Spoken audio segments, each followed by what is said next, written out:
Morning जीजू। ओए! नीचे रख इस गिलास को। मैंने कहा इस गिलास को नीचे रख।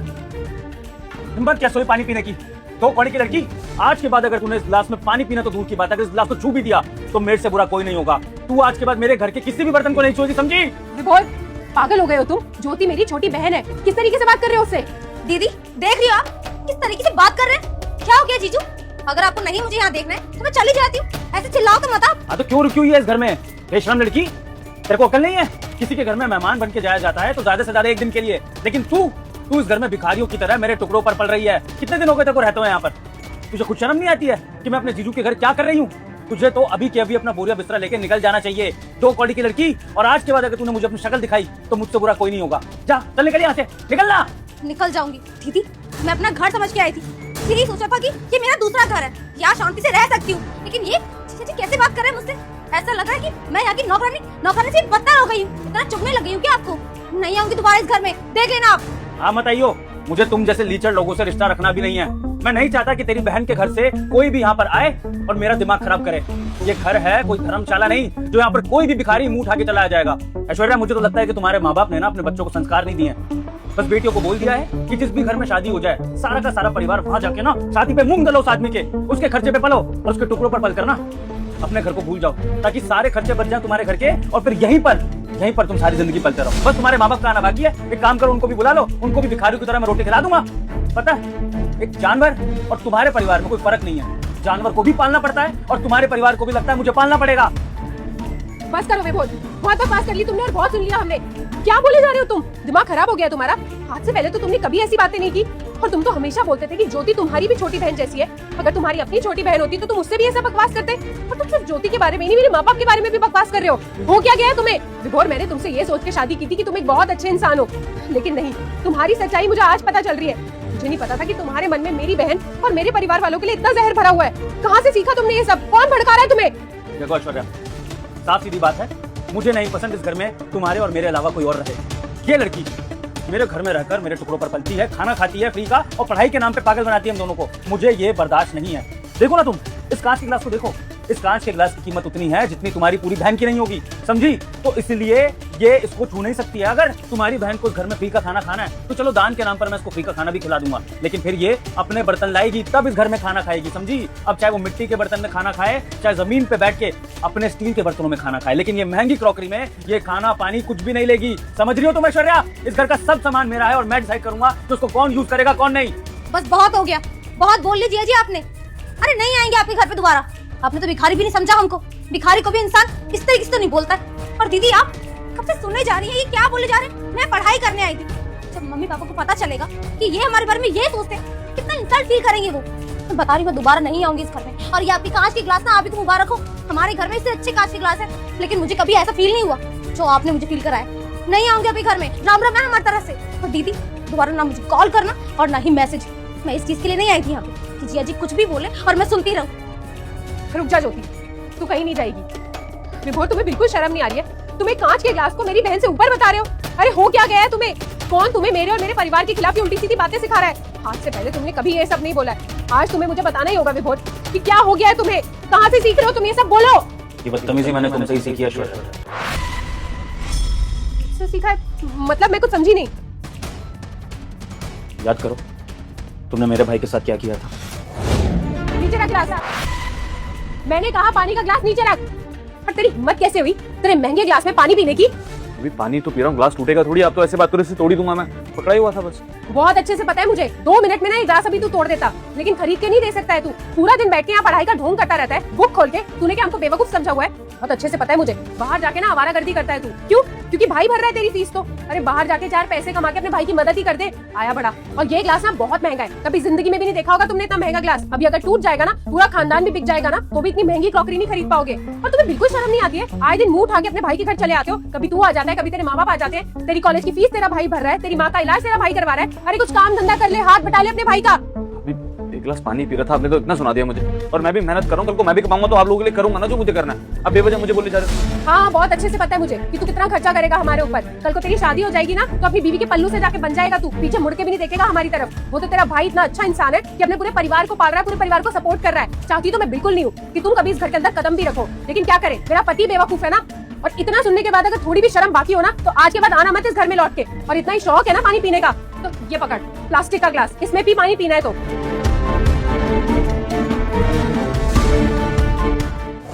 अब बताओ ज्योति, जो मैंने तुम्हारे साथ किया वो क्यों किया?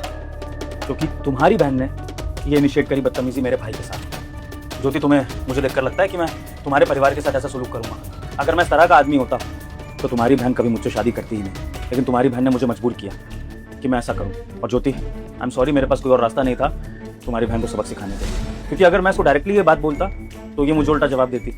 मैं ये बात तुम तक या तुम्हारे माँ बाप तक पहुंचाता तो ये कहा जाता कि मैं ओवर रिएक्ट कर रहा हूँ। तो मैंने सोचा कि क्यों ना ऐश्वर्या को उसी के तरीके से सबक सिखाया जाए, ताकि इसको पता लगे कि जब अपने घर वालों के साथ बुरा होता है तब कैसा फील होता है। ज्योति, मेहमान तो तुम्हारी बहन है ना इस घर में, बाहर से तो वो आई है और वो मेरे भाई को ऐसा फील करा रही है कि वो इस घर में पराया है। अरे मेरा भाई अगर कांच के गिलास में पानी पिए, किसी भी चीज में कुछ भी खाए पिए, तुम्हारी बहन कौन होती है उसको रोकने टोकने वाली?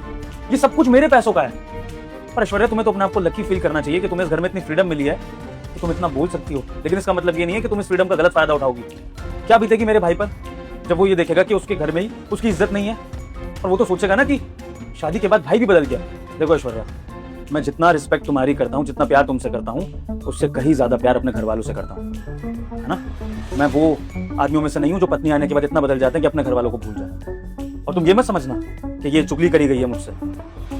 ये बात मेरी माँ के मुंह से रोते हुए निकल गई, और वो भी तब जब उनको ये डर था कि हम दोनों अलग ना हो जाए, हमारे बीच में कुछ अनबन तो नहीं हो रही है। तब उन्होंने कहा कि बेटा, मैं छोटे को अपने पास बुला लूंगी, लेकिन तेरे और बहू के बीच में ऐसा झगड़ा नहीं होना चाहिए जिससे कि तुम अलग हो जाओ। तो ऐश्वर्या, ये हमारे संस्कार है, ये हमारी धरोहर है कि मेरी माँ इस सब के बाद भी नहीं चाहती है कि हम अलग हो जाए। ये सब भूलने को तैयार है कि तुमने उनके छोटे बेटे के साथ क्या सलूक किया। और तुम हो कि अब अपनी बारी में तुम्हें आ गया ना गुस्सा, कैसे तुम इमोशनल हो गई जब तुम्हारे माँ बाप के लिए बोला, तुम्हारी बहन के लिए बोला। तो सोचो मेरी माँ के दिल पर क्या गुजरी होगी जब उनको ये सारी बातें पता लगी। और जब मुझे पता लगा तो मुझे कितना बुरा लगा। आई एम सॉरी ज्योति, मैं हाथ जोड़कर तुमसे माफी मांगता हूँ। मैं तुम्हारा बड़ा हूँ और मैं तुमसे ऐसी बदतमीजी कर रहा था, लेकिन तुम समझ सकती हो कि इरादा नेक था, तरीका गलत था, बस तुम्हारी बहन को सबक सिखाना था। बाकी अब मैं क्या बोलूँ, मैं माफी मांगते हुए भी शर्म महसूस कर रहा हूँ क्योंकि मैंने बदतमीजी इस लेवल पे करी है। नहीं जीजा जी, आप माफी मत मांगिए, गलती दीदी की है। दीदी क्या हो गया आपको?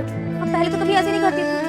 इनका घर है ये, आपके पति हैं, वो आपके देवर है, आप कैसे उनको ऐसे बोल सकते हो? एक बात बताओ, मम्मी पापा ने हमें यही संस्कार दिए हैं। जब पापा में कोई पता चलेगा कि आप इनके भाई के साथ ये व्यवहार कर रहे हो तो वो क्या सोचेंगे? दीदी देखिए, ये आपका भी घर है, इसको अपना घर मानिए। आप मुझसे बड़ी हैं, आप बेहतर जानती होंगी, और मैं इस मैटर में पढ़ना ही नहीं चाहती। मुझे पता है आप सब संभाल लेंगे। और जीजू, आपने जो भी कहा है मुझे उसका बुरा नहीं लगा। आपको अपना भाई उतना ही प्यारा है जितना मेरी बहन को मैं। तो कोई बात नहीं, आपने जो भी किया अपने घर के लिए किया।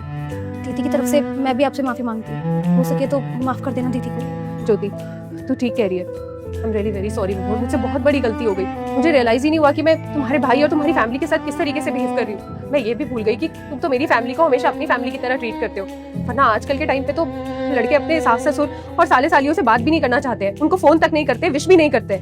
लेकिन तुम तो कितने अच्छे हो, तुमने मेरी बहन को इस घर में रखा। मेरे मम्मी पापा यहाँ आते तो तुम हमेशा उनसे अच्छे से बिहेव करते हो, लेकिन मैंने तुम्हारे भाई के साथ इतनी बदतमीजी की। I am really very sorry विभोर, प्लीज मुझे माफ कर दो। मैं तुमसे प्रॉमिस करती हूँ आगे से ऐसा कभी नहीं होगा। मैं तुम्हारे मम्मी पापा से बात करूंगी, मैं तुम्हारे भाई को वापस इस घर में लेके आऊंगी। अगर मेरी बहन यहाँ पे रह के पढ़ सकती है तो तुम्हारा भाई क्यों नहीं? सॉरी विभोर, मुझसे बहुत बड़ी गलती हो गई। आई होप तुम मुझे माफ कर दोगे। ठीक है ऐश्वर्या, अगर तुम्हें सच में अपनी गलती का एहसास है तो मैं भी इस बात को यहीं खत्म करता हूँ और प्रॉमिस करता हूँ कि ये बात दोबारा कभी इस घर में नहीं की जाएगी। बस ऐश्वर्या, एक बात का ध्यान रखना कि गुस्सा करो, गलती भी करो, लेकिन बातों को मन से इतना मत लगा लो कि छोटी छोटी बातों की वजह से परिवार टूट जाए, क्योंकि परिवार टूटने में समय नहीं लगता है, लेकिन परिवार को संजो कर रखने में सालों बीत जाए। और ज्योति, तुम मेरी छोटी बहन की तरह हो। आज जो ये बदतमीजी हुई है ना, ये दोबारा कभी इस घर में नहीं है। कि जो हुआ वो सिर्फ तुम्हारी बहन को सबक सिखाने के लिए हुआ। अदरवाइज मैं तुम्हारी बहुत रिस्पेक्ट करता हूँ, जितना प्यार मैं अपने छोटे भाई से करता हूँ उतना ही तुमसे। तुम इस घर में जिंदगी भर भी रहोगी ना, तब भी मुझे कोई दिक्कत नहीं। मैं तुम्हारे सारे खर्चे उठा सकता हूँ, तो मैं अपनी छोटी बहन की तरह रख सकता हूँ। बस ध्यान रखना कि इस परिवार में कभी ऐसी अनबन ना हो कि परिवार टूट जाए। जैसे कि मेरा अपना परिवार है, वैसे ऐश्वर्या का परिवार भी मेरा परिवार है, और मैं दोनों परिवारों को साथ लेकर चलना चाहता हूँ। ठीक है जीजा जी, आप माफी मत मांगिए, मैं समझ सकती हूँ आप अपने घर वालों से बहुत प्यार करते हैं। सब ठीक हो जाएगा, दीदी ऐसी हरकत नहीं करेगी। और मैं भी अपने जिया जी को जानती हूँ ना, वो दीदी से कितना प्यार करते हैं, मुझसे भी। तो कोई बात नहीं, जो हुआ सब ठीक हो जाएगा, है ना दीदी?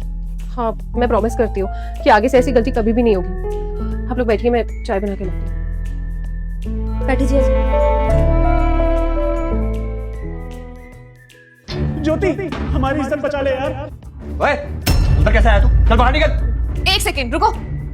मैं तेरे आगे हाथ जोड़ता हूँ, ये पैसे मुझे दे दे यार। मैडम, ये लोग चोर हैं। मैं 2 मिनट के लिए बाहर क्या गया, लोग चुपचाप से अंदर आ गए। अभी भगाता हूं इनको। चल यहाँ से। रुको, जुबान संभाल के बात करो। कैसे बात कर रहे हो इनसे? कोई चोर नहीं है ये, मेरे जानने वाले हैं। और जैसे तुम मुझसे तमीज से बात करते हो, वैसे तुम्हें इनसे भी तमीज से बात करनी है। समझ में आ गया?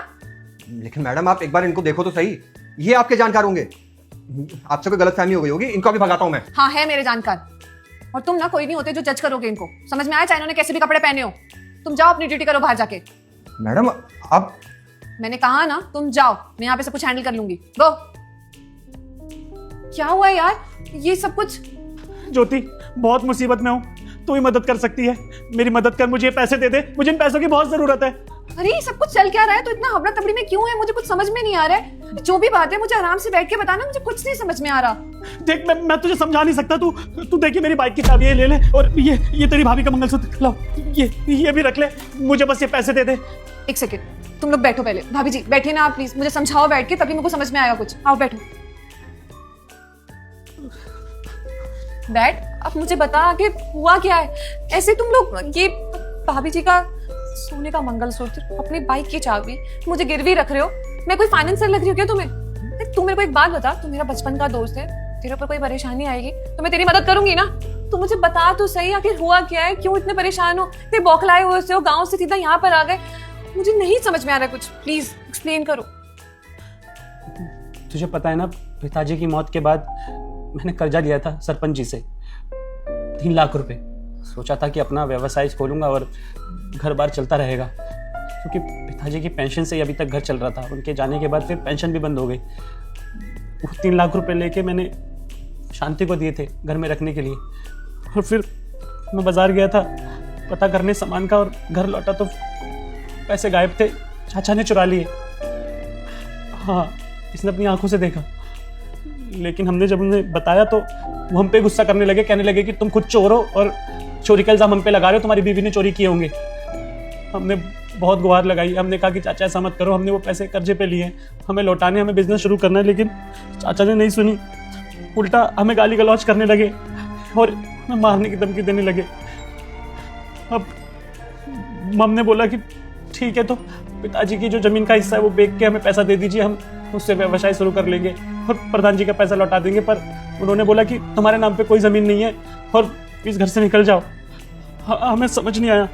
हमने जाके पंचायत में जब शिकायत करी तो उन्होंने वहाँ पर भी सारा केस जीत लिया, और फिर घर पे आके हमें बहुत मारा, हमें घर से निकाल दिया बाहर, और मेरी बीवी और मुझको रोड पे लाके खड़ा कर दिया। मुझे समझ नहीं आ रहा कि मैं सरपंच जी का पैसा कैसे लौटाऊंगा, क्या करूंगा। उन्होंने मेरे पापा की सारी जायदाद रख ली, मेरे पैसे चुरा लिए, ऊपर से मुझे गुनहगार ठहरा दिया। तुम्हें पता है, हम चाचा के पास फिर से गए थे। हमने कहा चाचा, हमें घर पे रख लो, हमें कुछ भी नहीं चाहिए, पर हमें यहाँ जगह तो दे दो। तो चाचा ने हमें बहुत मारा, मेरी बीवी को भी मारा और मुझे भी। और तुझे मालूम है, मेरे छोटे से मुन्ने को अपने पास ही रख लिया और बोला कि जब तक तू लाके पैसा नहीं देता तब तक इसे गिरवी रखा जाएगा। मेरे बच्चे को उन्होंने गिरवी रख लिया है। मुझे कुछ भी समझ में नहीं आया, इसलिए ना तेरी भाभी के साथ तेरे पास चला, मेरी मदद कर दे। इतना सब कुछ तेरे साथ हो गया, मतलब कोई अपना कैसे कर सकता है अपने के साथ ऐसा? वो तो तेरे अपने है ना, तेरे चाचा जी। हे भगवान, मतलब लोग आज पैसों के लिए इतना ज्यादा गिर गए हैं कि घर में खुद से चोरी कर रहे हैं और इल्जाम किसी और पे लगा रहे हैं। हे भगवान। पर एक बात बता, तू ये सारे पैसे उनको वापस लौटा देगा? तुझे क्या लगता है फिर तेरी जिंदगी कैसी रहेगी? तुझे तेरा मुन्ना वापस दे देंगे, तुम दोनों अपनी जिंदगी खुद अच्छे से जी पाओगे। मुझे नहीं मालूम आगे क्या होगा, बस मुझे इतना पता है कि मुझे सरपंच जी के पैसे लौटाने, और मेरे चाचा जी ना वो बच्चा मुझे वापस देंगे। तो मुझे मेरा बच्चा चाहिए। एक बार मुझे मेरा बच्चा मिल जाएगा ना, तो फिर मैं इसे लेके गुजरात चले जाऊंगा। वहाँ पुरानी मिल में मैं काम किया करता था, मेरी मालिक से बात हो गई है, वो मुझे कोई ना कोई छोटा मोटा काम दे देगा और मैं तेरे पैसे में लौटा दूंगा। और मुझे पैसे की जरूरत है, मेरी मदद कर दे। अरे बाबा, बात पैसे की नहीं है, बात है तुम दोनों की इज्जत की। ऐसे तुम पे कोई हाथ उठाएगा, तुम पे झूठा इल्जाम लगाएगा और तुम दोनों सह लोगे क्या? अरे नहीं। तू ही बता मैं क्या करूं। बेवकूफ था मैं, जो मैंने पढ़ाई लिखाई पूरी नहीं करी। काश तेरी तरह पढ़ लिख लिया होता तो एक ऑफिसर बन गया होता जैसे तू है। मास्टर जी सही कहते थे कि ठोकर खाऊंगा मैं, और हाथ देखो पढ़ना लिखना नहीं आता ना, इसलिए पेपर में जो बोल देता है वहाँ साइन कर देता हूँ, और उसी गलती की वजह से मैं भी भुगत रहा हूँ और तेरी भाभी भी। देख मैं मानती हूँ कि तू ऐसा नहीं है जैसे तू अभी बर्ताव कर रहा है, तू बहुत निडर है। तू ना अपने लिए लड़ सकता है, इंसाफ के लिए लड़ सकता है, लेकिन अगर तू डरा हुआ है तो सिर्फ और सिर्फ अपने परिवार की वजह से, भाभी जी की वजह से, अपने बच्चे की वजह से। क्योंकि मैं जानती हूँ अपने उस दोस्त को जो लोगों के सामने लड़ जाता था। अगर मेरी किसी लड़ाई होती थी तो खुद लड़कर आता था कि मेरी दोस्त पे हाथ कैसे उठाया। मैं सब समझती हूँ, लेकिन तू चिंता क्यों करता है? मैं हूं ना तेरे साथ। तुझे जितने पैसे चाहिए उतने पैसे तुझे मिलेंगे, लेकिन हाँ, तुझे अपने लिए लड़ना पड़ेगा। तुझे इंसाफ के लिए आवाज उठानी पड़ेगी। देखिए, हमारे पति बहुत सीधे हैं, ये लड़ाई झगड़े से बहुत दूर रहते हैं और हम भी नहीं चाहते कि ये किसी के साथ लड़ाई वड़ाई करें। बस हम इतना चाहते हैं कि वो हमारे बेटे को हमें सही सलामत दे दें। चाचा जी को हमने खुद अपनी आंखों से चोरी करते हुए देखा था, लेकिन हम उस वक्त आवाज़ नहीं उठा पाए। हम डर गए थे कि अगर हमने कुछ कहा चाचा जी से तो वो मारेंगे। हमने इनके आने का इंतजार किया और सब कुछ बताया इनको। इन्होंने जब आवाज़ उठाई तो इन्हें बहुत मारा और इनके साथ साथ उन्होंने हम पर भी हाथ उठाया। उन्होंने इस चीज़ की भी शर्म नहीं की कि हम बहू हैं, उस घर की औरत हैं एक। हम आपके आगे हाथ जोड़ते हैं, हमें ये पैसे दे दीजिए, हम पाई पाई करके सारा पैसा वापस कर देंगे। ये जो मंगलसूत्र है ना हमारा, ये सोने का है। आप इसको बेचने जाएंगी ना तो आपको बहुत अच्छा पैसा मिल जाएगा। और इनका जो गाड़ी है वो भी 50-60 हज़ार रुपये का तो होगा ना, आपको आधा पैसा मिल जाएगा और बचा हुआ आधा पैसा वो हमारा गाँव का जो जमीन है ना, एक टुकड़ा जिसके बारे में चाचा जी को नहीं पता अभी तक, हम उसको बेच देंगे और सारा पैसा आपको वापस कर देंगे। अगर आप चाहे तो ब्याज भी ले लीजिएगा हमसे, लेकिन इस वक्त हमारी मदद कर दीजिए। हमें अपने बच्चे को अपने पास बुलाना है। हाँ, ये मंगलसूत्र जो है ना, ये बहुत महंगा है। वो हम पढ़े लिखे नहीं है ना, तो जिसके भी पास जा रहे हैं वो 2-3 हज़ार रुपये देने को बोल रहा है। लेकिन तू बेचेगी ना, तो पढ़ी लिखी है तो तुझे अच्छा दाम मिल जाएगा। ये मंगलसूत्र और ये गाड़ी रख ले तू। भाभी जी, मैं समझती हूँ आप अपने बच्चे से दूर हैं, आपको अच्छा नहीं लग रहा होगा, उसकी याद आ रही होगी, लेकिन आप चिंता मत कीजिए। आपने अपनी आंखों से देखा था ना उन्हें गलत करता हुआ, तो आप कैसे चुप रह सकती है? मैं मानती हूँ परिवार की चिंता सता रही है, अपने परिवार के लिए आप दोनों बहुत परेशान हैं, लेकिन आप खुद सोचिए ना कि जिस इंसान ने आपके साथ गलत किया है उसको आप ऐसे जाने देंगी क्या? पूरे गांव के सामने आपको नीलाम किया है, पूरी पंचायत के सामने आपको दोषी ठहराया है, बल्कि आपने कुछ गलत नहीं किया। आप तो अपने हक के पैसे मांग रहे थे ना। अगर आप अभी चुप बैठेंगी तो आपका मुन्ना क्या सीखेगा? खुद सोचिए, आप अपने मुन्ने को ये सीख तो नहीं देना चाहती होंगी, उसको दिखाना चाहती होंगी कि उसके माता पिता कितने निडर हैं, सही के लिए लड़ते हैं, ईमानदार हैं, गलत के सामने कभी भी नहीं झुकते। आप मिसाल बनेंगे अपने बच्चे के सामने। और आप फिक्र मत कीजिए, मैं हूँ आपके साथ, मैं अपने दोस्त के साथ हमेशा रहूंगी। बस आप एक बार बोल दीजिए ना कि आपको अपने लिए लड़ना है, मैं मदद करूंगी। मेरे पास बहुत सारे कॉन्टैक्ट्स हैं और सबसे इंपॉर्टेंट चीज़, आज मैं डेवलप्ड हूँ, इंडिपेंडेंट हूँ, पैसा, पावर ऑफ मनी है मेरे पास। पैसे के पावर के आगे तो हर एक इंसान को झुकना पड़ता है, चाहे आप सच बोलो चाहे झूठ बोलो। अगर पैसा है ना आपके पास, आप अपने लिए खड़े हो सकते हो। मैं साथ दूंगी ना आप दोनों का। सच में हमारा साथ देगी? हाँ बिल्कुल साथ दूंगी यार, कैसी बात करती, बचपन की दोस्त हूँ तेरी। मुझे याद है वो दिन, तेरे माँ बाप कितना साथ देते थे मेरा। और ये भी याद है तेरी अम्मा क्या कहती थी कि कभी भी गलत के सामने नहीं झुकना, हमेशा गलत के आगे आवाज उठानी है। जो इंसान डर के रहता है ना, वो इंसान बहुत बुज़दिल होता है। तू बुज़दिल नहीं है, तू कायर नहीं है, तू बहुत ही ज्यादा निडर है ना? मैं दूंगी तेरा साथ। आज शाम में जाके ना हम उनके खिलाफ पिटीशन फाइल करेंगे, ठीक है? हम पहले पिटीशन फाइल करेंगे तो हम केस भी जीतेंगे, और हमारा केस ना बहुत ज्यादा स्ट्रांग होने वाला है। आप लोग चिंता मत करो।